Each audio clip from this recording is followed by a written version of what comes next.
Ça y est, du coup, deuxième journée à Calgary. Aujourd'hui, on va se refaire encore un lac. Alors là, je vais aller un peu plus dans les rocheuses parce qu'hier, c'est vrai que je me suis un petit peu limité. Je suis pas allé vraiment dans les rocheuses. Du coup, aujourd'hui, on va essayer d'aller vers un peu plus vers les rocheuses. J'ai vu qu'il y avait des petits endroits assez sympathiques, donc on va faire deux endroits. Un endroit qui s'appelle Widowmaker. Donc en fait, Widowmaker, c'est une sorte de point de vue, on va dire, avec une super vue sur des lacs et tout. Et donc les lacs bleu turquoise, etc. Et en deuxième partie de journée, on va aller dans un vrai lac cette fois-ci avec du coup les montagnes et tout qui sont un petit peu éparpillées à droite à gauche et tout. Et je pense que ça risque d'être sympa. Alors il faut savoir c'est qu'en fait le point de vue donc qui se trouve du coup à Widowmaker, hein, le point de vue il s'appelle tout simplement comme ça. Il est à environ 1 heure de route de Calgary, 1 heure 10 je dirais, donc ça va, c'est pas très très loin. Et en fait juste à côté il y a un lac, comme je disais en fait, qui est éparpillé avec plein de où il y a plein de montagnes, etc. Je suis vraiment désolé si je bégaye un peu. Là je me suis réveillé il y a pas très très longtemps. Et du coup là actuellement il est 11h13, on devrait arriver dans les alentours de midi là-bas, parce qu'il y a, ouais, comme je disais, il y a à peu près 1 heure de route. Et on va essayer de faire voler le drone là-bas, j'espère qu'il n'y aura pas trop de vent. Aujourd'hui il fait assez beau en soi, donc du coup je pense que ça devrait aller. Et puis écoutez, on va essayer de faire des belles images simplement. Comme je vous avais dit, je suis un peu, là je suis tout seul actuellement, donc j'espère que ça se passera bien. J'ai visualisé un petit peu les images d'hier, ça a été en soi, c'était pas trop dégueulasse, donc je pense qu'aujourd'hui ça devrait être pas trop mal non plus. Et petit aparté, hier j'ai été voir le deuxième lac et il s'avère qu'en fait ça appartenait, en fait c'était des terres indiennes parce que comme je disais en fait il y a beaucoup d'indigènes en fait en Alberta et du coup c'est vrai qu'ils m'ont gentiment demandé de partir donc je suis parti mais c'est vrai qu'il faut faire attention en Alberta, faites attention quand vous allez y aller parce que il y a des Indiens et bon attention hein, je dis pas que les Indiens sont des personnes méchantes hein, bien au contraire ils étaient super sympas en plus. C'est juste que moi, comme je parle pas anglais, forcément, du moins très peu, forcément, je comprenais pas trop ce qu'il me disait. Il était un peu en train il s'énervait pas, mais disons qu'il essayait de me faire comprendre les choses. Et, euh, et du coup, pour ça, faites attention quand vous êtes en Alberta. On sait jamais. Allez, c'est parti.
Bon, du coup, alors, deuxième partie de, enfin du moins troisième partie de journée, il est actuellement donc 6h08 du soir.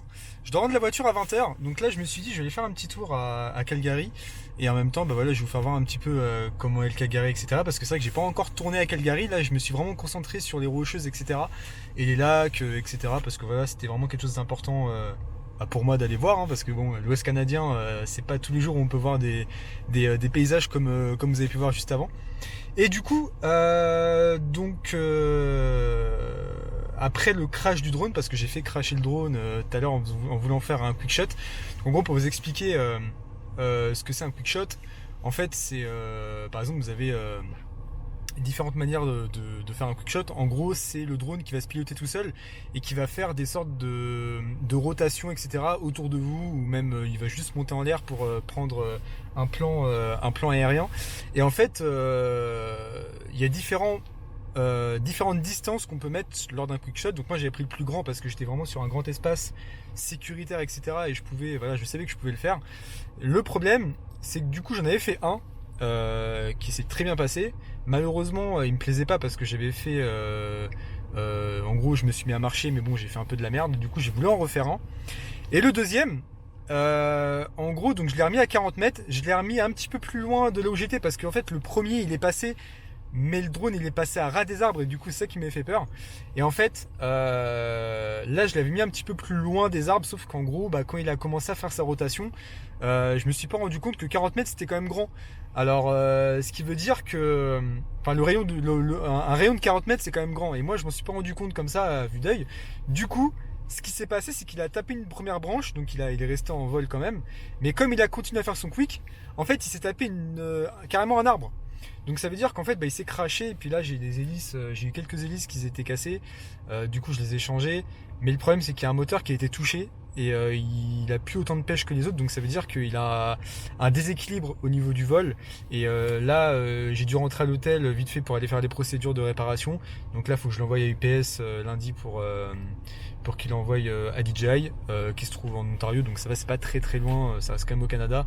Donc du coup ça va, c'est assez sympa. Enfin, c'est quand même assez cool, on va dire, parce que j'aurais dû l'envoyer en Chine. Bon, ça va être un peu plus compliqué et sûrement un peu plus cher aussi.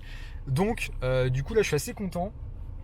Je l'envoie lundi, et puis normalement, je pourrais reprendre les plans au drone dans à peu près 2-3 semaines, je pense. Peut-être 2 semaines, parce que c'est pas non plus des grosses réparations à faire. Je leur ai mis un sacré check-up à faire parce que je voulais être sûr que le drone aille bien, on va dire, au moment que je vais le recevoir.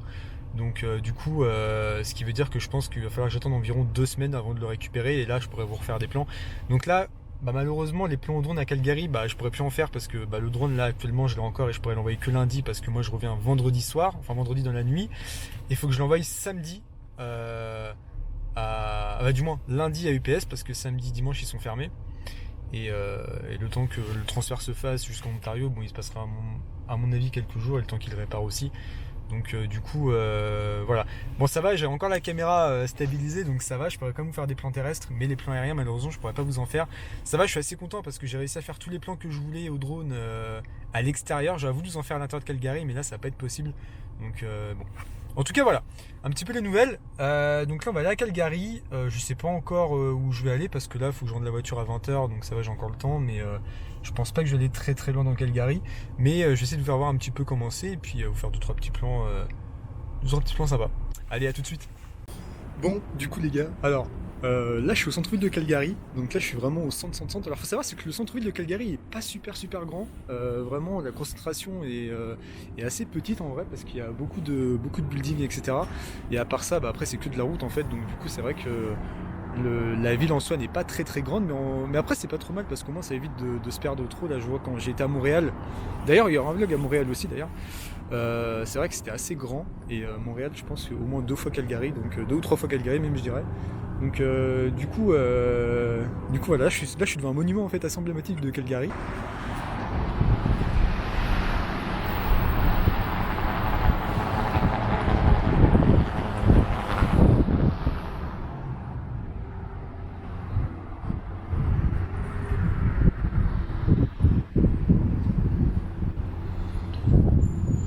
Moi en fait c'est surtout cet immeuble là, genre moi qui m'intrigue, parce que cet immeuble là il est vachement L'immeuble là que je viens de vous faire voir, il est vachement, vachement beau en fait. Du coup, je trouvais ça vachement stylé de le faire voir. Il est un peu en forme de, je sais pas. En fait, il est assez imposant dessous et après au-dessus, il commence un petit peu à s'affiner, on va dire. Je sais pas si je peux dire ça comme ça, mais en tout cas voilà. Puis bah écoutez, on va continuer tout simplement notre petit tour dans Calgary.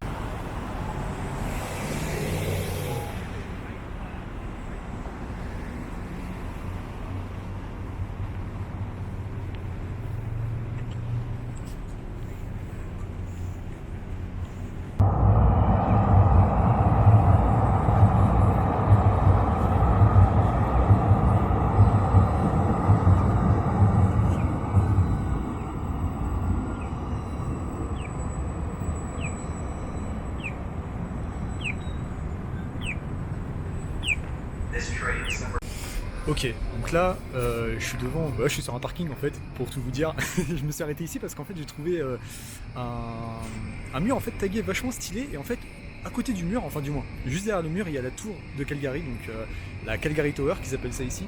Parce que c'est vrai qu'à Toronto il y a la CN Tower, à Niagara Falls il y a la Skyline Tower. En fait ils ont tous une tour dans les villes du Canada, c'est un truc de fou.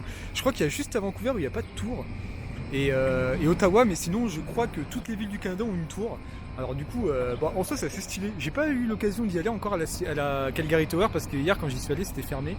Et là je pense qu'à mon avis ça va être fermé aussi parce que vu l'heure qu'il est, je pense qu'il est déjà trop tard. Mais je vais essayer d'aller faire un tour demain à la Calgary Tower pour essayer de faire un plan vu du dessus parce qu'en fait à première vue on peut voir les rocheuses de la tour et le centre-ville, donc ça pourrait faire des petits plans assez sympas. Hop, donc là vous pouvez voir en gros ici il y a le tag, enfin du moins le tag, je dirais même une œuvre d'art en vrai parce que c'est tellement bien fait qu'au final c'est plus une œuvre d'art qu'autre chose. Et en fait juste devant il y a la Calgary Tower quoi. Putain je suis tellement mon touriste en vrai là, j'ai pas trop l'habitude. En plus généralement je suis avec des mecs, là je suis avec les potes et tout, là je suis vraiment tout seul, du coup je suis vraiment en mode gros touriste là. En plus je parle pas un pet d'anglais presque, donc du coup c'est encore pire. Mais bon, on va continuer un petit peu notre tour et puis voilà. Ce qui est vachement bien à Calgary, c'est qu'en fait c'est une ville, une petite ville, on va dire. Enfin, c'est pas une petite ville, c'est quand même une grande ville, mais comme je disais en fait en début de vidéo, c'est que Calgary, il y a une concentration en fait au centre-ville, mais après autour il y a rien. Donc ça veut dire que c'est vraiment grand mais petit à la fois. Je sais pas comment le dire. Vraiment bien, mais en tout cas voilà, c'est un peu ça on va dire. Et du coup c'est vrai que c'est une ville qui est vachement calme, donc c'est vraiment super agréable et tout de se balader ici quoi.